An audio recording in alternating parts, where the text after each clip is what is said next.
Presidente em exercício, Edson, eu só quero agradecer aqui com essa declaração de voto, reafirmar, obviamente, como autor, votaria favorável, mas agradecer a manifestação de cada um dos colegas aqui que falaram e responder uma pergunta que foi feita. Alguém disse, por que não fazem isso com outras religiões? E a resposta é muito simples. Porque o povo evangélico, em sua esmagadora maioria, é um povo pacífico. Essa é a simples resposta. Lembram de 2015, lá na França, quando um jornal chamado Charlie Hebdo resolveu fazer manifestações contra os muçulmanos? O que aconteceu? Centenas de mortes nas ruas. E esses homens foram tidos como heróis lá no Afeganistão. E aqui eu faço um parênteses, eu não estou generalizando os muçulmanos, porque tem várias correntes do islamismo. Mas por que o Peninha se sente confortável em fazer contra os cristãos evangélicos? Porque, primeiro, que na prática não vai dar nada. A gente sabe como é que funciona a justiça no Brasil.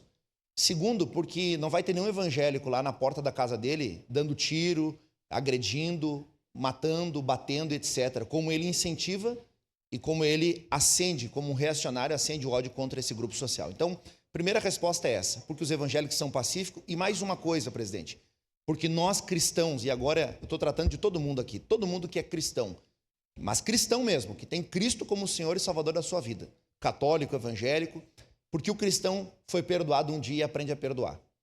Então é por isso. Então ele sabe que o perdão dos cristãos ele já tem. Os mesmos pastores que ele ofendeu, se um dia ele precisar em um leito de hospital, e eu não desejo isso, mas se por um acaso a vida colocar ele em um leito de hospital acamado, ele vai ter lá um capelão evangélico que vai orar por ele, como ontem eu fiz por um pastor que quebrou a perna na última semana.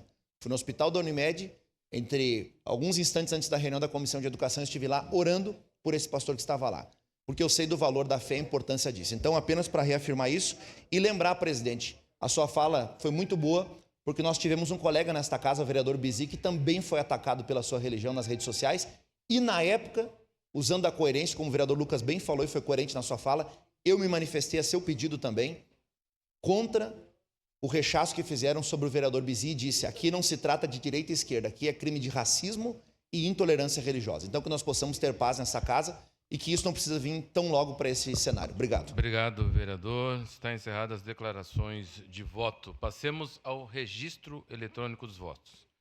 Solicito às vereadoras